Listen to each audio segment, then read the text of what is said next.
Viewers மக்களுக்கு வணக்கம். இன்னைக்கு நம்மளோட ஷோல யார பத்தி பேச போறோம், எதை பத்தி பேச போறோம் அப்படின்னா, எப்பவுமே நாம சினிமாவை பத்தியும் சினிமா நடிகர் நடிகைகளை பத்தியும் தான் நிறைய விஷயங்கள் பேசியிருக்கோம். அந்த வகையில இன்னைக்கும் சினிமாவை பத்தியும் சினிமா நடிகர் நடிகைகளை பத்தி தான் பேச போறோம். சோ பொதுவா பாத்தீங்கன்னா நடிகர்கள் அப்படின்னா கோடிகள்ல சம்பளம் வாங்குவாங்க. அவங்களுக்கு என்ன பிரச்சனை இருக்க போது, வருவாங்க ஜாலியா வந்து ஷூட்டிங் பண்ணிட்டு வீட்டுக்கு போயிடுவாங்க. நம்மள மாதிரி அவங்க என்ன வெயில்லயும் மழையிலயும் பஸ்ல ஏறி கஷ்டப்பட்டு வேலை செஞ்சா அவ்வளவு சம்பாதிக்க முடியும்? நம்ம இவ்வளவு கஷ்டப்பட்டு வேலை செஞ்சே நம்மளால வந்து மாசம் 20,000 ரூபாய் 30,000 ரூபாய்க்கு மேல சம்பாதிக்க முடியல. ஆனா எதுவுமே பண்ணாம ஸ்டார்ட் கேமரா ஆக்ஷன் அப்படின்னு சொன்னதுமே வந்து நடிச்சுட்டு கட் சொன்னோன்னு அடுத்து அவங்க ரூம்ல போயிட்டு ரெஸ்ட் எடுப்பாங்க. உடனே அவங்களுக்கு ஆப்பிள் ஜூஸ் ஆரஞ்சு ஜூஸ் எல்லாம் வந்து மேல மேல போயிட்டு இருக்கும். அந்த அளவுக்கு ரொம்ப லக்ஸரியான ஒரு லைஃப் வந்து சினிமா நடிகர்கள்லாம் வாழ்வாங்க அப்படின்னு எல்லாருமே வந்து நினைச்சிட்டு இருப்போம். அப்படிதான் எல்லாருமே சொல்லிக்கிட்டு இருப்போம்.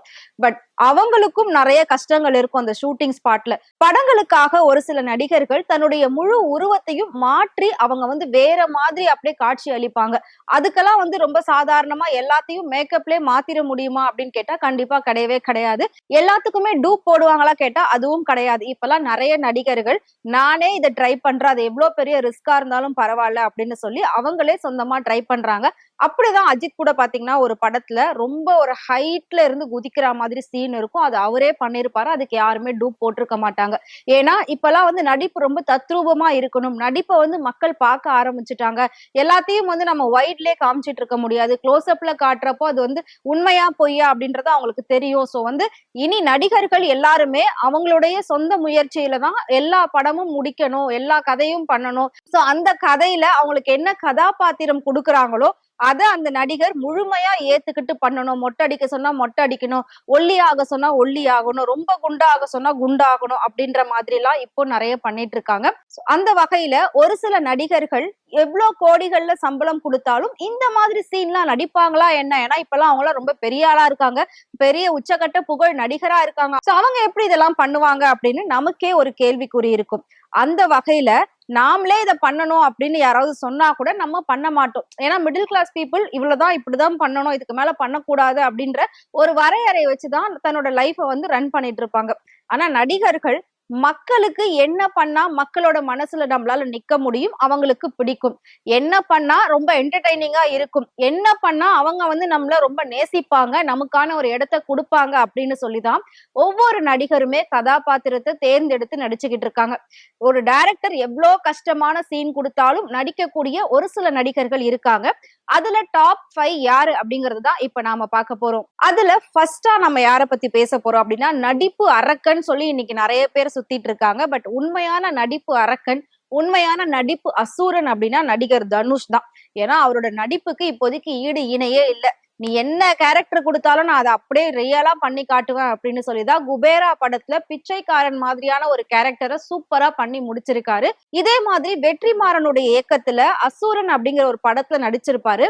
அதுல வந்து பெரியவர் மாதிரி வேஷம் போட்டிருப்பாரு. அதாவது கொஞ்சம் வயசானவர் மாதிரி இருப்பாரு தனுஷ் பார்க்கவே. சோ அப்படி இருக்கும்போது வெற்றிமாறன் வந்து ஊர் மக்களுடைய ஒவ்வொருத்தர் கால்லயும் விழுந்து மன்னிப்பு கேட்கணும் அப்படின்ற மாதிரி ஒரு சீன் வச்சிருப்பாரு.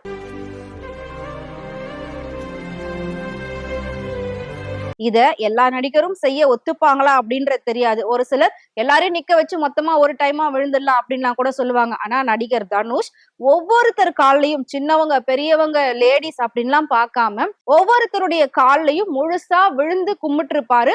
அந்த சீனை பாக்குறப்போ நமக்கே கண் கலங்கிருக்கும். அவ்வளவு ஒரு தத்ரூபமா உண்மையா அதை நேசிச்சு பண்ணிருப்பாரு. அடுத்ததா விஜய் சேதுபதி. இன்னைக்கு மக்கள் செல்வன் சொல்லி நம்ம எல்லாருமே தலைமையில தூக்கி கொண்டாடிக்கிட்டு இருக்கோம். சோ அந்த அளவுக்கு அவரோட நடிப்பு பேச்சு எல்லாமே இருந்துட்டு இருக்கு. எல்லார்கிட்டயுமே ரொம்ப எளிமையா பழகக்கூடிய ஒரு நடிகர் அப்படின்னா அது விஜய் சேதுபதியை தாராளமா நம்ம சொல்லலாம். இப்போ பிக் பாஸ்ல அவருக்கு நிறைய நெகட்டிவான பேரெல்லாம் வந்து உண்டாகி இருந்தது. சோ அதையும் அவர் வந்து அந்த ஃபைனல்ல பாசிட்டிவா மாத்திட்டாரு. எல்லாரும் பிக் பாஸ் பார்க்க ஆரம்பிச்சுட்டாங்க. ஃபைனலுக்கு அப்போ எல்லாருமே பிக் பாஸ விரும்பி பார்க்க ஆரம்பிச்சிருந்தாங்க. அந்த அளவுக்கு அவர் மாத்தி கொண்டு வந்துட்டாரு. சோ எது கொடுத்தாலுமே நான் கரெக்டா பண்ணுவேன், நல்லா பண்ணுவேன் அப்படின்னு லூஸ் மாதிரியான ஒரு கேரக்டர் கொடுத்தாலும் நல்லா பண்ணுவார், இன்னசென்ட் மாதிரியான ஒரு கேரக்டர் கொடுத்தாலும் நல்லா பண்ணுவார், போலீஸ் மாதிரியான ஒரு கேரக்டர் கொடுத்தாலும் நல்லா பண்ணுவாரு. சோ எந்த கேரக்டர் கொடுக்குறோமோ அதுவாவே வாழ்வாரு விஜய் சேதுபதி. அப்படிதான் அவருடைய சூப்பர் டீலக்ஸ் அப்படின்ற ஒரு படத்துல லேடி கெட்டப் போட்டு நடிச்சிருப்பாரு. அதுல வந்து நடிக்கிற அந்த ஒவ்வொரு சீனுமே வேற லெவல்ல இருக்கும். இன்னைக்கு நிறைய பெண்கள் ஃபேஸ் பண்ணக்கூடிய அந்த ப்ராப்ளத்த விஜய் சேதுபதி லேடி கெட்டப் போட்டுட்டு அந்த ப்ராப்ளத்த ஃபேஸ் பண்றத காட்டியிருப்பாங்க. அவ்ளோ ஒரு சூப்பரா இருக்கும். மூணாவதா இன்னைக்கு புகழுடைய உச்சத்தின் உச்சத்துல இருக்கக்கூடிய நடிகர் தல அஜித் தான். சோ அவரை வந்து எல்லாரும் கடவுள் அப்படின்ற அளவுக்கு எல்லாம் போயிட்டாங்க. அந்த அளவுக்கு எல்லாரும் ரசிக்க ஆரம்பிச்சுட்டாங்க. சோ அதெல்லாம் எனக்கு கூப்பிடாதீங்க, என்ன நார்மலா அஜித் அப்படின்னே கூப்பிடுங்கன்னு சொல்லி அவர் வந்து எல்லாத்துலயும் இருந்து விலக்கு அளிச்ச மாதிரி அதெல்லாம் பண்ணாதீங்க அப்படின்னு சொல்லிட்டாரு. சோ இப்போ ஒரு பக்கம் சினிமா இருந்தாலும் ஃபுல் அண்ட் ஃபுல் பாத்தீங்கன்னா கார் ரேஸ்ல தான் அவரோட கான்சென்ட்ரேஷன் இருக்கு. ஏன்னா அவருக்கு அது பிறந்ததுல இருந்தே ரொம்ப பிடிக்கும். கார் ரேஸ் அப்படிங்கிறது ரொம்பவே எனக்கு கிரேசியான ஒரு விஷயம். சோ எப்பவுமே நான் அதை விட்டு கொடுக்க மாட்டேன். நடுவுல கொஞ்ச நாள் என்னோட ஹெல்த்துக்காகவும் ஃபேமிலிக்காகவும் அது எல்லாத்தையும் நான் டிராப் பண்ணியிருந்தேன். இப்ப திரும்பவும் நான் அதுக்குள்ள வர ஆரம்பிச்சுட்டேன். சோ சினிமா அப்படின்றது இயர்லி ஒன்ஸ் கண்டிப்பா நான் வந்து என்னோட ரசிகர்களுக்காக பண்ணுவேன். அதே நேரம் எனக்கு பிடிச்ச கார் ரேஸையும் நான் விட மாட்டேன் அப்படின்னு சொல்லி ரெண்டுத்தையும் கரெக்டா பேலன்ஸ் பண்ணிட்டு இருக்காரு நடிகர் அஜித். அவருமே பாத்தீங்கன்னா ஒரு சூப்பரான கேரக்டர்ல பண்ணிருப்பாங்க. இப்படி லேடி கெட்டப்ல பண்றது நிறைய ஹீரோஸ் பண்ணிருக்காங்க. இருந்தாலும் திருநங்கையா நடிக்கணும் அப்படின்ற பட்சத்துல எத்தனை ஹீரோ வந்து அதுக்கு ஒத்துக்குவாங்க அப்படின்னு எனக்கு தெரியல. சோ தல அஜித் பாத்தீங்கன்னா வரலாறு படத்துல திருநங்கையா ஒரு கேரக்டர் பிளே பண்ணிருப்பாரு. அதாவது ஆண்களுடைய ட்ரெஸ்ஸ போட்டுக்கிட்டே ஹேர் ஸ்டைலு, முக பாவனை, பேச்சு இதுலயே தன் திருநங்கை அப்படின்றத வெளிப்படுத்தியிருப்பாரு. அந்த நடிப்பு பார்க்கவே ரொம்ப அழகா இருந்திருக்கும். நாலாவதா உலக நாயகன் கமல்ஹாசன் தான். ஏன்னா இவர் 3 வயசுல இருந்து நடிச்சிட்டு இருக்காரு. அப்ப இவர் அந்த மாதிரி எதுவும் பண்ணலையா அப்படின்ற ஒரு கேள்வி கண்டிப்பா உங்களுக்குள்ள வந்திருக்கும். அவரும் நிறைய படங்கள்ல நிறைய விதமான கதாபாத்திரங்கள் பண்ணியிருக்காரு. இருந்தாலும் மக்கள் மனதுல அவர் வந்து நீங்கா இடம் பெற்ற ஒரு சில கதாபாத்திரம் அப்படின்னா அதுல ஃபர்ஸ்ட் வந்து 16 வயது நிலை படம் சொல்லலாம். சப்பானி அப்படிங்கிற அந்த கேரக்டர் ரொம்ப சூப்பரா பண்ணியிருப்பாரு. அதுல வந்து ரொம்ப வெகுளித்தனமான ஒரு நடிப்பை வெளிப்படுத்தியிருப்பாரு. அதுலயும் பாத்தீங்கன்னா அவர் வந்து ஒரு சீன்ல ரொம்ப கஷ்டப்படுத்துவாங்க. அவர் அந்த கோமணம் மட்டும் கட்டிக்கிட்டு அவர் வந்து உட்கார்ந்துருப்பாரு. அதை பார்க்கும் போதுமே ரொம்ப வந்து பிரமிப்பா இருக்கும். இப்படி எல்லாம் பண்ணுவாங்களா அப்படின்னு. அப்ப கூட அவருக்குன்னு பெரிய ஃபேன் ஃபாலோயிங், சோசியல் மீடியா இதெல்லாம் இல்ல. சோ ஈஸியா பண்ணிட்டாரு. பண்ணது மட்டும் இல்லாம அதுல வந்து பெரிய பேர் அவருக்கு கிடைக்கல அப்படின்னாலும் அடுத்ததா ஆலவந்தான் படத்துல ட்ரெஸ்ஸே இல்லாம நியூடா வந்துட்டு ஒரு சீன்ல வருவாரு. அதுவுமே யாராவது இப்படி எல்லாம் பண்ணுவாங்களா, என்னதான் படத்துக்காகவா இருந்தாலும் இப்படி எல்லாம் பண்ணுவாங்களான்ற ஒரு கேள்வி எல்லாரும் கேட்கக்கூடிய அளவுல அவர் வந்து அதை பிளே பண்ணியிருந்தாரு. எது வேணா நான் பண்ணுவேன் என்னோட ரசிகர்களுக்காக அப்படின்னு சொல்லி கமல்ஹாசன் அந்த சீனை பண்ணியிருந்தாரு. ஃபைனலா நம்ம பார்க்கக்கூடிய நடிகர் நம்மளோட சூப்பர் ஸ்டார் தான். எஸ், சோ இவ்ளோ நடிகர்கள் இவ்ளோ பண்ணிருக்கும் போது சூப்பர் ஸ்டார் பண்ணிருக்க மாட்டாரா, அதையும் சொல்லுங்க அப்படின்னு கண்டிப்பா நீங்க எல்லாம் வந்து நினைப்பீங்க. எஸ், அடுத்ததா நம்ம வந்து பார்க்க போறது சூப்பர் ஸ்டார் யாருமே பண்ணாத ஒரு விஷயத்த அவர் பண்ணிருக்காரு. அதனாலதான் அவர் இன்னைக்கு வரைக்கும் சூப்பர் ஸ்டாரா இருக்காரு அப்படின்னு நம்ம சொல்லலாம். எந்த ஒரு நடிகர்களுக்குமே தமிழ்நாட்டுல ரசிகர் இருப்பாங்க, இந்தியாவுல இருப்பாங்க, ஏதோ ஒரு சில மாநிலங்கள்ல இருப்பாங்க. ஆனா உலகம் ஃபுல்லாவே ரசிகர்கள் இருக்கக்கூடிய ஒரு சில நடிகர்கள்ல முதலிடத்துல சூப்பர் ஸ்டார் இருக்காரு அப்படின்னு சொல்லலாம். ஏன்னா அவரோட படம் படையப்பா ரீரிலீஸ் ஆகும் போது உலக நாடுகள் எல்லா இடத்துலயுமே அதை ரீரிலீஸ் பண்ணிருந்தாங்க. அங்கேயும் அவ்வளோ ஒரு ரெஸ்பான்ஸ் இருந்தது ஆடியன்ஸ் கிட்ட சூப்பர் ஸ்டாருக்கு. சோ அந்த அளவுக்கு இப்படி எல்லாம் வந்து ஒரு மனுஷனுக்கு கிடைக்குமான்னு கேட்டா அவரை தவிர வேற யாருக்குமே இது வரைக்கும் கிடைச்சது இல்லை. இதுக்கு முன்னாடியும் யாருக்குமே கிடைச்சதே கிடையாது.